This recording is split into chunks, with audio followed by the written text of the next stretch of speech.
니코와 스티븐은 지금 국경을 넘어가고 있습니다. 답답하고 지루한 일상을 벗어나 멕시코를 향하는 여행길. 가는 길에 비디오 카메라에 지금의 순간을 담는 것도 여행을 즐기는 하나의 방법이자 또 다른 묘미이죠. 하지만 그들의 여행은 그저 순탄하지만은 않았습니다. 멕시코에 도착해서 잠시 자리를 비웠다가 차를 도둑맞고 허름한 숙소 안에서 니코가 퍼즐 박스를 연 순간 갑자기 발생하는 알 수 없는 기이한 현상들, 그리고 이 모든 것이 담긴 영상을 바라보는 스티븐의 엄마. 벌써 두 사람이 실종된 지 1년이 지났지만 어디로 사라졌는지 수사에는 진척이 전혀 없는 상태입니다. 그리고 그날 저녁 니코의 부모님이 그들의 집에 도착합니다. 이전부터 두 가족은 서로 가깝게 교류하며 지내던 사이였죠. 하지만 스티븐의 동생 엠마에겐 지금의 이 분위기가 너무나 불편합니다. 다른 사람도 아니고 자신들의 가족이 사라졌는데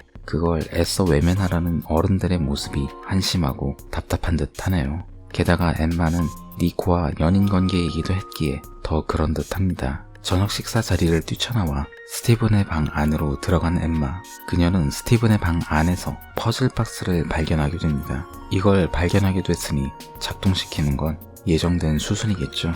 바람을 쐬며 풀장에서 박스를 열게 된 엠마. 그런데 그 순간 사라졌던 스티븐이 피투성이가 된 채 나타납니다. 병원을 가기 위해 밖으로 나간 니코의 아버지. 하지만 어떻게 된 일인지 그들의 차가 사라진 상태, 자신을 찾지 못하게 해달라는 이상한 말을 하는 스티븐. 하지만 니코와 스티븐이 멕시코에서 겪은 일들은 이보다 훨씬 끔찍한 비밀이 숨어있다는 걸 이들은 전혀 모르고 있었습니다. 헬레이저 시리즈 리뷰 벌써 9편째네요. 사실 저도 이 영화를 처음 보기 전까지는 이게 9편까지 나올 줄 전혀 예상을 못했고 또 크게 기대를 하지 않았습니다만 일단 잠시 제 마음을 대변하는 영상 보고 가시겠습니다.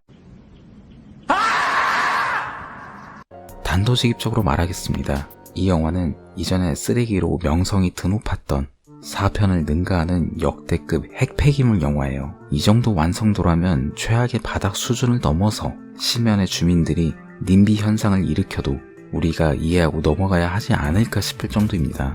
일단 이 영화의 가장 큰 문제는 개연성이 있어요. 니코와 스티븐은 술집에서 한 여성을 만납니다. 말은 안 통하지만 어떻게든 열심히 꼬셔보려는 둘. 하지만 술을 먹고 잠이 들었다 일어나니 그 여자는 화장실에서 죽은 채 발견됩니다. 물론 이 여자가 왜 죽었는지는 단 1도 설명을 안 해줍니다. 차라리 무언가가 이 여자를 살해했다 라는 식의 묘사라도 있었으면 모르겠지만 갑자기 술 처먹고 바닥에 뻗었다가 일어나니 죽어 있었다 라는 식으로 그냥 넘어가 버려요. 아니, 이 장면이 후반부에 있을 무언가를 위한 복선이었다면 차라리 이해하고 넘어갔을지도 모르는 일이죠. 하지만 정말 의미도 없고 이유도 모르겠고 방법도 모르는 상태로 그냥 갑자기 죽어버립니다. 뭔 개복치도 아니고 대체 이게 무슨 전개인지 모르겠네요. 더 황당한 건 감옥 가기 싫다고 난리치던 놈들이 고작 한다는 게 다른 술집에서 술이나 처마시고 있어요. 무슨 수를 써서라도 도주에도 모자랄 시간에 스트립 클럽에서 술을 처먹고 있다? 이쯤 되면 감독 혹은 각본을 쓴 사람 머릿속에는 멕시코를 소돔과 고모라가 낙원으로 보일 정도의 무간지옥 정도로 생각하는 것 아닐까 싶네요. 하지만 문제는 여기서 끝나지 않습니다. 영화의 후반부에서 니코와 스티븐의 가족이 가진 커다란 비밀이 밝혀지게 됩니다.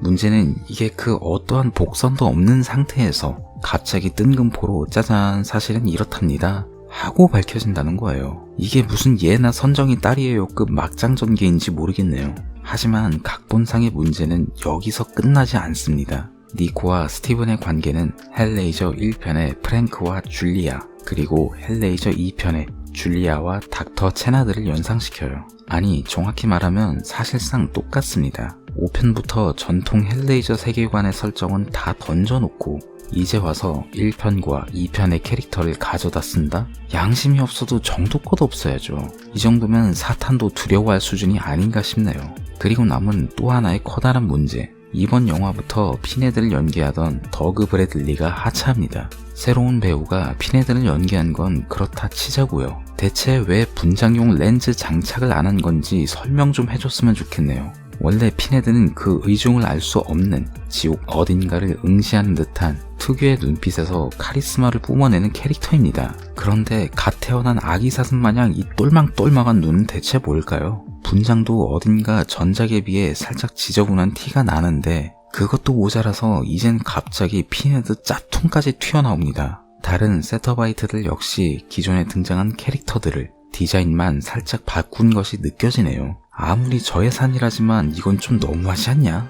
최소한 노력한 모습이라도 보여도 부족할 판국에 짭퉁 같은 피네드도 모자라서 레알 짭퉁 피네드가 나오고 있어요. 중국산 짭퉁도 최소한 디자인은 똑같이 만든다 이 등신들아. 앞에서 말한 것처럼 저의 산의 한계인지 몰라도 사실 영화의 바디 카운트 씬 역시 기억에 남을 만한 건 없었네요. 뭔가 보여줄 수 있을 법한 장면에서도 일부러 보여주지 않고 그냥 끌고 가버리는 걸 생각해보면 예산을 최대한 아끼려고 한 것이 눈에 보이네요. 여기에 활용 정점으로 찍어주는 용두사미 결말까지, 심지어 이 결말이 후속편을 암시하는 식으로 끝을 내버려요. 뭘 잘했다고 속편 암시야 이것들이 짜증나게. 하지만 앞으로 이 9편과 더불어서 헬레이저의 모든 시리즈를 통틀어 쌍으로 최악으로 평가받는 또 하나의 속편이 더 있다는 사실에 눈앞이 깜깜해지네요. 부디 아직 감상하지 못한 리부트는 최소한 이것들보단 기본에 충실했기를 바라면서 저는 이만 오늘의 가이드 마치겠습니다. 이상 가이드 B였습니다. 감사합니다.